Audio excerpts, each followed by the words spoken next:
Congress party ने कन्हैया कुमार को क्यों चुना? कांग्रेस पार्टी ने मुझे नहीं चुना। ये यात्रा कांग्रेस पार्टी की यात्रा नहीं, ये यात्रा पलायन रोको नौकरी दो यात्रा बिहार के नौजवानों और छात्रों की। कहा जा रहा है कि तेजस्वी यादव का जो मुद्दा है वो आपने उठा लिया है और प्रशांत किशोर की स्ट्रैटेजी। कहने को तो कुछ भी कह सकते हैं, लेकिन मैं कह रहा हूँ कि कोई भी व्यक्ति बिहार का अगर बिहार के लोगों के आत्मसम्मान के लिए काम करे, बिहार के लोगों के लिए शिक्षा और रोजगार के लिए काम करे, तो वो इंसान के साथ हमारा कोई मतलब। इस यात्रा का जो उद्देश्य है पलायन के खिलाफ नौकरी के पक्ष में जो है बात होनी चाहिए। नमस्कार, मैं हूं मैत्रेयी और आप देख रहे हैं TV9।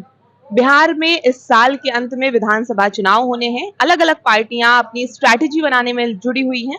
ऐसे ही कांग्रेस पार्टी भी एक उसका तरीका है पद यात्रा का, और पद यात्रा के दौरान यहाँ पर मैं मौजूद हूँ अभी फिलहाल मोतिहारी के कांग्रेस कार्यालय में। यहाँ पर कार्यकर्ता और नेता रुके हुए हैं। हम आज बातचीत करेंगे कांग्रेस के युवा नेता कन्हैया कुमार से। कन्हैया जी, बहुत बहुत स्वागत है आपका। और कैसे आप ये सबसे पहले बताइए कि कांग्रेस की क्या रणनीति रहेगी, कैसे अलग रहेगा ये? देखिए, सबसे पहले तो आपका स्वागत है।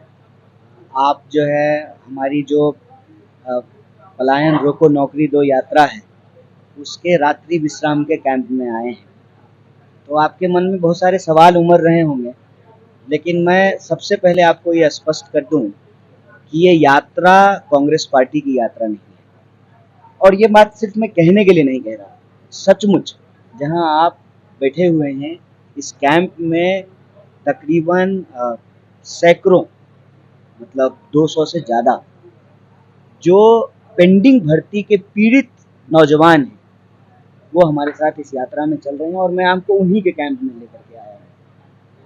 तो ये यात्रा कांग्रेस पार्टी की यात्रा नहीं है। असल में हमारे समाज में, इस प्रदेश में जो प्रभावित वर्ग है नौजवानों का और छात्रों का, जो किसी न किसी तरह का अत्याचार या अन्याय झेल रहा है सिस्टम की कमियों के चलते, चाहे नीति के चलते हो या सरकार की नीयत के चलते हो, उसका जो प्रभावित वर्ग है उसकी यात्रा है। ये यात्रा पलायन रोको नौकरी दो यात्रा बिहार के नौजवानों और छात्रों की यात्रा है, पहली बात। दूसरी बात, हाँ, इस यात्रा को कांग्रेस पार्टी का जो स्टूडेंट विंग है और जो यूथ विंग है वो एक मंच प्रोवाइड कर रहा है।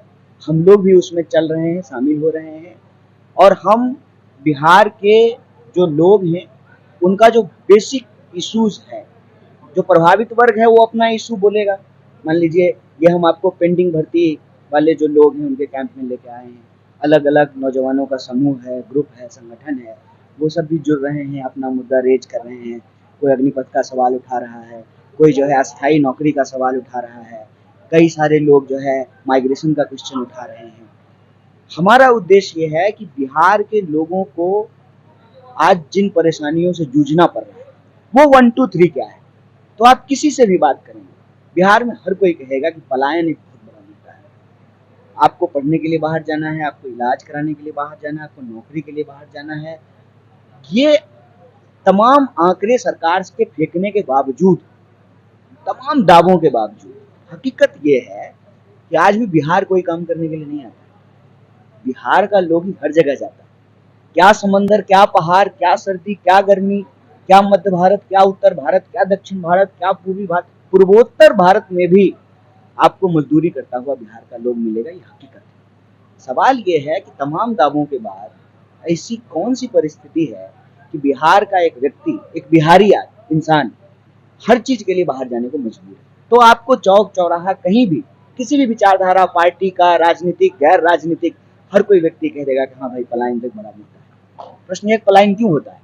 पलायन इसलिए होता है कि जब जीवन की बुनियादी जरूरतें पूरी नहीं होती है, उसको पूरा करने के आस में जो है लोग बाहर जाते हैं, और इसका रिजल्ट ये है कि जब सरकार बुनियादी चीजें पूरा नहीं कर पाती है तब समाज में नफरत फैलाई जाती है, इंसान को इंसान से लड़ाया जाता है, इस गांव के लोगों को उस गांव से, इस टोले के लोगों को उस टोले के लोगों से आपस में लड़ाया जाता है, नफरत की खेती की जाती है। ओवरऑल अगर हम इस तमाम मुद्दों को अगर बाइंड अप करें और एक सेंटेंस में बोलने की कोशिश करें तो इस यात्रा का उद्देश्य है सबको शिक्षा, सबको काम, हर बिहारी को, चाहे उसकी कोई भी हो पहचान, हिंदू हो, मुसलमान हो, दलित हो, ब्राह्मण, सबको, हर बिहारी को बराबर का आत्मसम्मान मिले, ये इस यात्रा का उद्देश्य है।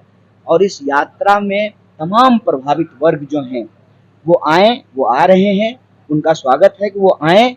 और हम कांग्रेस पार्टी के कार्यकर्ता उस यात्रा को, उनकी यात्रा को एक जो है, जैसे आज़ादी के आंदोलन में कांग्रेस पार्टी ने एक मंच दिया, जो लोग देश को आज़ाद कराना चाहते थे वो कांग्रेस पार्टी में शामिल हुए। देश जब आज़ाद हुआ तो वो स्वतंत्रता सेनानी कहलाए। आज हम चाहते हैं कि संविधान की राज स्थापित हो। जैसे स्वतंत्रता सेनानियों ने आज़ादी दिला करके हमको एक आज़ाद भारत दिया, वैसे ही संविधान ने हमको अधिकार दिया। तो हम संविधान सेनानी बन करके, कांग्रेस पार्टी संविधान की रक्षा करने के लिए प्रतिबद्ध है, तो एक प्लेटफॉर्म प्रोवाइड कर रही है कि जो आज़ादी हमको मिली है उस आज़ादी को हम बचाएं और लोगों के जो रोजी रोजगार के सवाल हैं, रोजी रोटी, कपड़ा, मकान, शिक्षा, स्वास्थ्य, सड़क, बिजली, पानी, उन मुद्दों को हल करें। यही इस यात्रा की भावना है। और यह यात्रा चंपारण से, भिटिहरवा से शुरू हुई है और ये विभिन्न जिलों से होते हुए पटना पहुंचेगी और यह यात्रा सतत चलेगी, क्योंकि यह चुनावी यात्रा नहीं है। चुनाव आते जाते रहते हैं। आंदोलन और मुहिम जब तक अपने उद्देश्य को पूरा नहीं कर लेता है तब तक वो समाप्त नहीं होता है। तो ये यात्रा भी सतत चलती है। कांग्रेस पार्टी ने कन्हैया कुमार को क्यों चुना? नहीं, कांग्रेस पार्टी ने किसी व्यक्ति इस को चुनाव में इससे नहीं, पहले नहीं, हमने देखा था कि कहा गया कि लालू यादव आप महत्वाकांक्षा के कारण तेजस्वी यादव। आप बुरा मत मानिए, हमको पता है कि इसमें मसाला है, लेकिन हम ना खाना पकाने के लिए नहीं बैठे। कांग्रेस पार्टी ने मुझे नहीं चुना है, मैं पहले से एनएसयूआई का प्रभारी हूँ और जब यात्रा में एनएसयूआई यूथ कांग्रेस है तो स्वाभाविक रूप से मुझे होना है। मैं बार बार कह रहा हूँ और ये मैंने कहा कि मैं बोलने के लिए नहीं बोल रहा हूँ। आप प्रत्यक्षता में इसको देख लीजिए, बात करके देख लीजिए। जो भर्ती से प्रभावित लोग हैं, जो नौजवान लोग हैं, जो नौकरी चाहते हैं, वो इस यात्रा में शामिल हो रहे हैं। तो बुनियादी तौर पे ये बिहार के लोगों की यात्रा है, एक बात। दूसरी बात, हाँ, कांग्रेस पार्टी का स्टूडेंट विंग और यूथ विंग जो है उसको नेतृत्व दे रहा है, उसको एक प्लेटफॉर्म प्रोवाइड कर रहा है और बतौर कांग्रेस का कार्यकर्ता मैं उसमें शामिल हो रहा हूँ। तो इसमें कुछ भी लीड तो आप कर रहे हैं ना, और विधानसभा चुनाव से पहले लीड इस यात्रा का उद्देश्य कर रहा है। इस यात्रा का जो बेसिक मुद्दा है वो इसको लीड कर रहा है, क्योंकि ये ना कोई फेस सेंट्रिक यात्रा नहीं है, ये इशू सेंट्रिक यात्रा है। बिहार चुनाव से पहले क्या रणनीति क्या है कांग्रेस की? रणनीति चुनाव से इस यात्रा का कोई संबंध नहीं, कोई कतई संबंध नहीं है, लेकिन सिर्फ इतना ही चुनाव से संबंध है कि कल को जब चुनाव हो बिहार में, जब चुनावी चर्चा हो, तो राजनीतिक विमर्श के केंद्र में ना नौकरी और पलायन का सवाल है। इसका चुनाव से इतना ही संबंध है कि कल की कोई भी पार्टी जब वो बनाए ना, घोषणा पत्र बनाए, तो नौजवानों के सवाल को उसके केंद्र में रखे। यही इसका चुनाव से संबंध है। बाकी चुनावी चर्चा, चुनावी बात, गठबंधन, किसना सीट पे चुनाव लड़ेंगे, नहीं, ये सब जब चुनाव आएगा तब हम लोग अलग से इस पे बात करेंगे। अभी पलायन, नौकरी, बिहार के नौजवानों का भविष्य और बिहार के समाज को कैसे बेहतर किया जाए, उसका संकल्प, यही इसका केंद्र है। कहा जा रहा है कि तेजस्वी यादव का जो मुद्दा है वो आपने उठा लिया है और प्रशांत किशोर की स्ट्रैटेजी। कहने को तो कुछ भी कह सकते हैं, लेकिन मैं कह रहा हूं कि कोई भी व्यक्ति बिहार का अगर बिहार के लोगों के आत्मसम्मान के लिए काम कर रहा है, बिहार के लोगों के लिए शिक्षा और रोजगार के लिए काम कर रहा है, तो वो इंसान के साथ हमारा कोई मतभेद नहीं। ये मैं आपको स्पष्ट कर दूं, क्योंकि ना ये कोई चुनावी नूरा कुश्ती नहीं है। ये एक सवाल है जिससे बिहार के लोग झेल रहे हैं। बिहार, कोई भी बिहार का इंसान है ना, उसे पूछिएगा, उसको दर्द है। छठ हो, होली हो, ईद हो, दिवाली हो, ट्रेन में टिकट नहीं मिलता है, नॉर्मल बुकिंग से जो है लोग बुक नहीं करा पाते हैं, तत्काल का बुकिंग जो है ना 15 सेकंड के अंदर खत्म हो जाता है, फिर टिकट से दुगुना तिगुना जो है एजेंट को देकर के लोग टिकट खरीदते हैं, फिर अपनी सीट पे जाते हैं तो सीट नहीं मिलता है। अपना ही घर आने के लिए लोगों को भयानक तकलीफ का सामना करना पड़ता है और ये बिहार के करोड़ों लोग महसूस कर रहे हैं। और बिहार में जो रहने वाले लोग हैं उनके लिए जो है बेसिक सवाल क्या है, क्यों वो मजबूर होते हैं? जब समय पे एजुकेशन नहीं होगा, समय पे इलाज नहीं मिलेगा, लोगों को सुरक्षा नहीं मिलेगी, दिन रात जो है नफरत फैलाया जाएगा, तो लोग क्या करेंगे?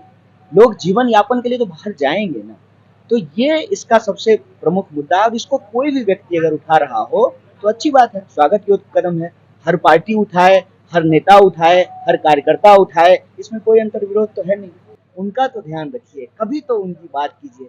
पेंडिंग भर्ती के बारे में मैं आपसे निवेदन करूंगा कि इस पे बोलिए। पेंडिंग भर्ती में जानते हैं क्या हुआ है?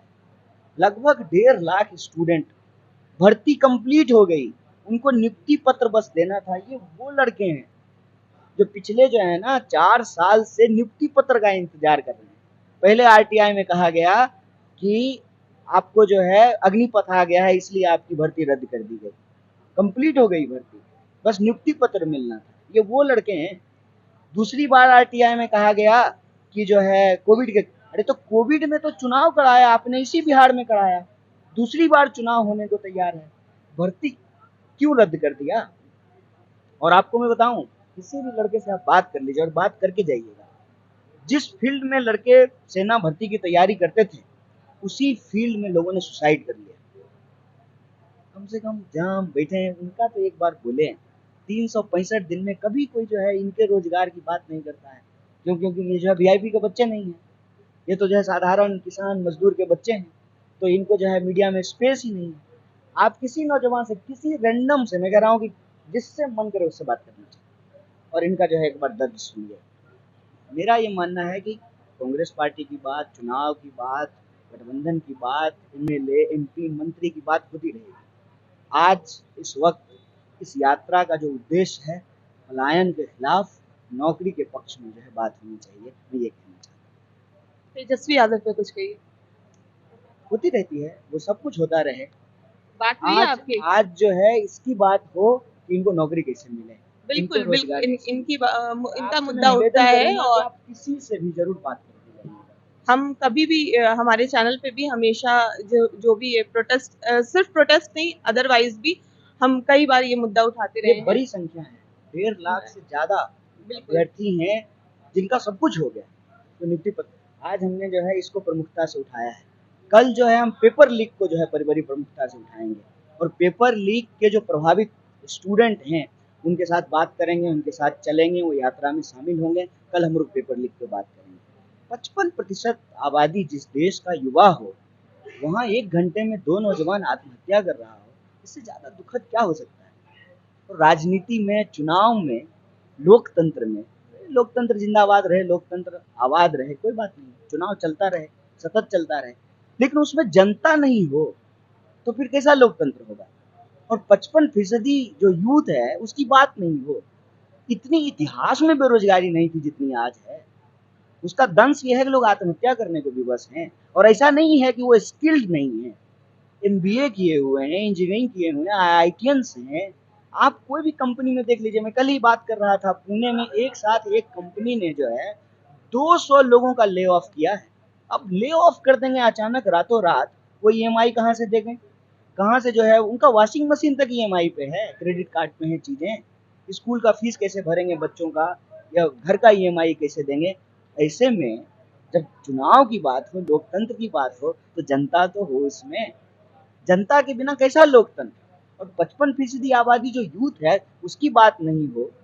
अभी बीपीएससी के स्टूडेंट जो हैं, अभ्यर्थी जो हैं, वो बैठे हुए हैं पटना में, उन पर जो वाटर कैनन चलाया गया, लाठियां चलाई गई, कुछ नहीं। इसको तो मुद्दा बनाना पड़ेगा ना, इसको बोलना पड़ेगा। इसको कहते हैं कि जब तक रोते नहीं है माँ को भी नहीं पता चलता है कि भूख लगी हुई है। इसको लिए तो बोलना पड़ेगा, इसके लिए आवाज उठाना पड़ेगा। तो हम आपसे ये कहेंगे कि इस यात्रा का जो मुख्य उद्देश्य है ना, आज उसी पे बात किया जाए, रोजगार पे बात किया जाए, पलायन पे। आप पार्टी पॉलिटिक्स पे नहीं बात करेंगे? करते रहते हैं। महागठबंधन में जो खींचतान की बात चल रही है, सब कोई बात नहीं है। चुनाव आएगा, बतौर जो है पार्टी कार्यकर्ता, पार्टी जो जिम्मेवारी देगी उसका निर्वहन करेंगे। जब चुनाव होगा, चुनावी भाषण होंगे, चुनावी कार्यक्रम होंगे, प्रेस कॉन्फ्रेंस होगा, टिकट वितरण होगा, महागठबंधन होगा, लोग चुनाव लड़ेंगे, हारेंगे, जीतेंगे, सरकारें बनेंगी। मैं कह रहा हूँ इसकी अभी जरूरत नहीं है। आज पलायन और रोजगार की। तो ये थे हमारे साथ कांग्रेस के युवा नेता कन्हैया कुमार। हमारे सारे सवालों का बखूबी से तो जवाब मैं नहीं कहूंगी, क्योंकि कई सवालों से बचते भी नजर आए। जो हमने महागठबंधन पर सवाल किया, हमने कांग्रेस पार्टी की रणनीति पर सवाल की, उन सारे सवालों पर ये बचते नजर आए। बेरोजगारी और पलायन के मुद्दे पर इन्होंने बखूबी बोला। पदयात्रा का जो कांग्रेस पार्टी का मोटिव है उस पर इन्होंने ये अडिग रहे और हमारे सारे सवालों से बचते जरूर नजर आए। आपकी इस पूरी खबर पर, पूरे बातचीत पर क्या राय है, हमें कमेंट करके जरूर बताएं और देखते रहें टीवी 9।